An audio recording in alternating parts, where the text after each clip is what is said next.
ఇప్పటికీ అనేక అంత్యక్రియల్లో పాల్గొని ఉంటారు ఉద్యమకారులు, మావోయిస్టులు, ఇంకా అనేక సందర్భాల్లో.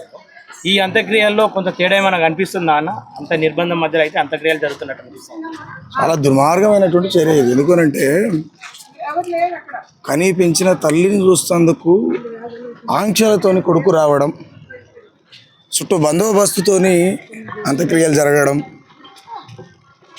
కన్న కొడుకు తల్లి చనిపోతే ఏడవాలనేటువంటి ఏడవటానికి కూడా సర్కారు పర్మిషన్ కావాలనేటువంటి స్థితిలో ఈ అంత్యక్రియలు జరుగుతున్నాయి.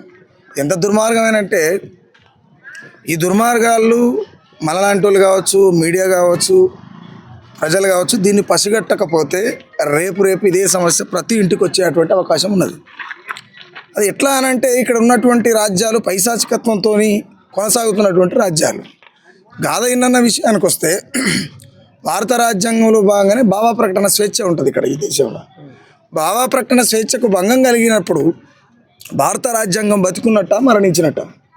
ఇక్కడ మాట్లాడుతున్నటువంటి వాళ్ళు ఎవరైతే ఉన్నారో అది రాజ్యాలు కావచ్చు, ఇంకెవరైనా కావచ్చు, మాట్లాడేటోళ్ళు వాళ్ళ గుండె మీద చేసుకుని ఒకసారి ఆలోచన చేయాలి. రాజ్యాంగం బతుకున్నదా, లేకపోతే రాజ్యాంగం తగలబడుతున్నదా, లేకపోతే ఇంకేమైనా అవుతున్నదా అని చెప్పి.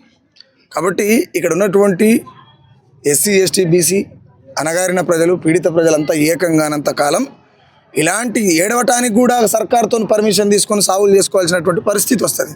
కాబట్టి దీన్ని మనం తీవ్రంగా ఖండించవలసినటువంటి అవసరం ఉన్నది. ముఖ్యంగా నేనైతే తీవ్రంగా ఖండిస్తున్నది.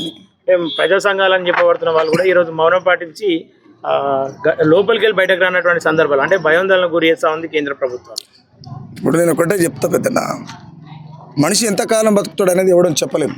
కానీ బతికినంతకాలం రోజు వస్తే ఇక మనం బతుకున్నది ఎప్పుడు. నేనేమిటంటే ఆ తల్లి నిన్న చనిపోయింది, కానీ ఒకటే రోజు చనిపోయింది.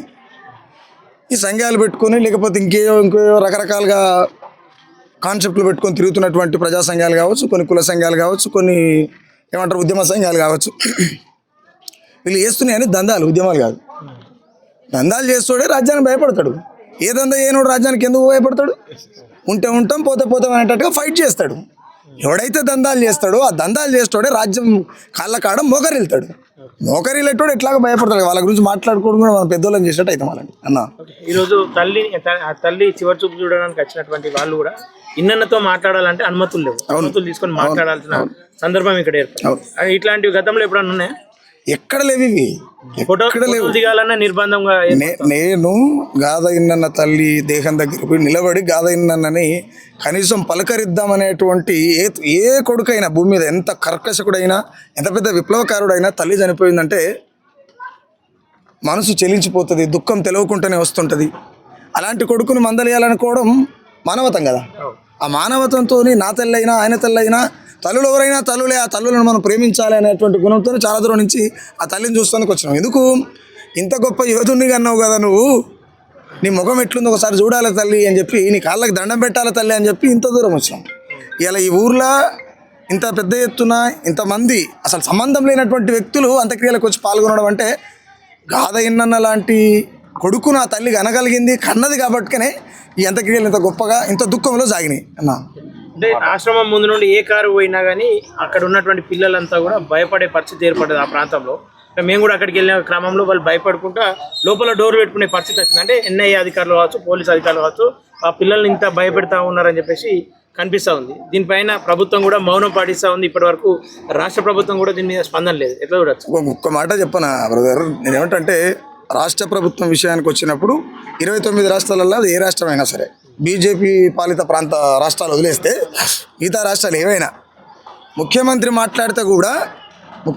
మాట్లాడితే యనమల రేవంత్ రెడ్డి గారు మాట్లాడితే కూడా తీసుకుపోయి కేజ్రీవాల్ని తీసుకుపోయి బట్టలు ఇప్పి బడిపోర కానీ పిర్రలకూరు కొట్టినట్టు కొట్టి తీసుకుపోయి లోపలేస్తారనే భయం ఎక్కడోనికి అక్కడ భయం పెట్టేసిరాలి.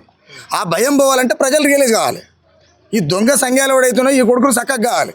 అట్లా అయినప్పుడే ప్రజాస్వామ్యంలో మనం ప్రజాస్వామ్యంగా ప్రజలు స్వేచ్ఛగా రాజ్యాంగం బతికేటట్టుగా, రాజ్యాంగం మనల్ని బతకనిచ్చేటట్టుగా బతికేటువంటి అవకాశం దొరుకుతుంది. అప్పటిదాకా దొరికే ఛాన్సే లేదు అన్న.